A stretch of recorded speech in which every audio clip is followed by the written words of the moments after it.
बरेली पहुंचे राजस्व राज्य मंत्री अनूप प्रधान ने सफाई कर्मचारियों से बातचीत की है।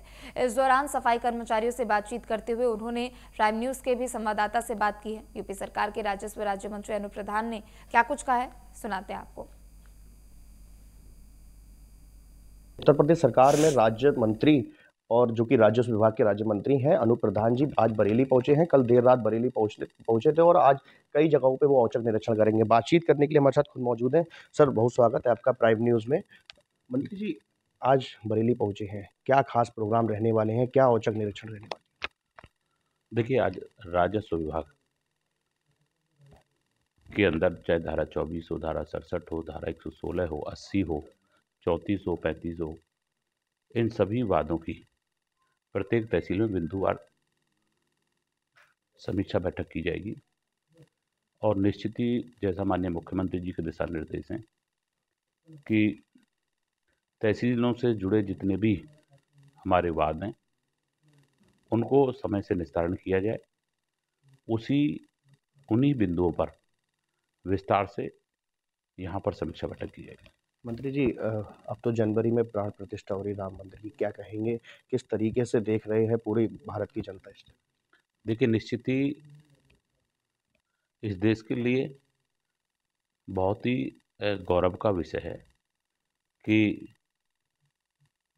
भगवान श्री राम जी का भव्य मंदिर जो 500 वर्षों से इस देश में हम सब आशाएं लगाए बैठे थे कि कब भगवान श्री राम जी अपने भव्य मंदिर में विराजमान होंगे। लेकिन मैं धन्यवाद देना चाहता हूं आदरणीय उच्चतम न्यायालय को भी और हमारी सरकारों को भी कि हमारी सरकारों के जो एडवोकेट्स थे उन्होंने अपनी बात को माननीय न्यायालय के सामने अच्छे से रखा और उसी का परिणाम है। और करोड़ों करोड़ हिंदुओं की भी आस्था थी, उसी को ध्यान में रखते हुए जो ये निर्णय हुआ था, ये हम सब के लिए बड़े गौरव की बात है। और जैसा कि आपने कहा कि 22 तारीख को देश के यशस्वी प्रधानमंत्री अयोध्या के अंदर भगवान श्री राम जी के भव्य मंदिर के प्राण प्रतिष्ठा को जो है करेंगे, तो ये हम सब के लिए गौरव का विषय है।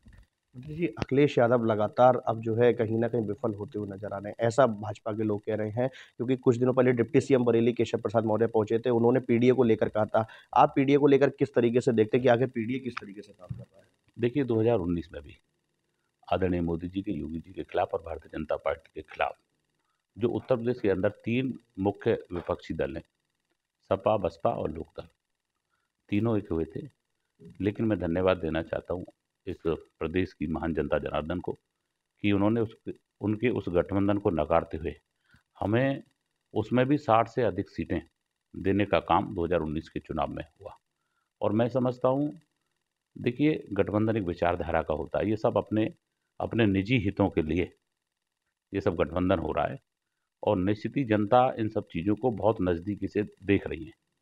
तो निश्चित ही ये कितना ही प्रयास कर लें, लेकिन उत्तर प्रदेश के अंदर मैं समझता हूँ कि 80 की 80 लोकसभा सीट भारतीय जनता पार्टी इस महान जनता की कृपा की वजह से जीतने का काम करेगी। ब्राह्मण सभा भी कर ली अखिलेश यादव ने और दलित महाअभियान भी चला लिया। अब जो है आज की बात की जाए तो आज महिला सभा करने जा रही है और 1 बजे करीब दोपहर में अखिलेश यादव महिलाओं को संबोधित करेंगे मुख्यालय में।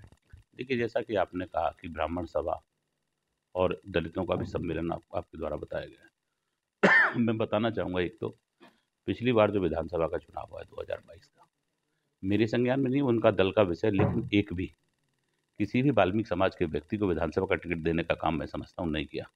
और उनके कार्यकाल में 2012 से लेकर 17 के कार्यकाल में किसी भी अनुसूचित वर्ग में वाल्मीकि समाज के व्यक्ति को मैं समझता हूँ कि प्रतिनिधित्व देने का काम सरकार में कोई भी मंत्री मेरे हिसाब से तो नहीं था।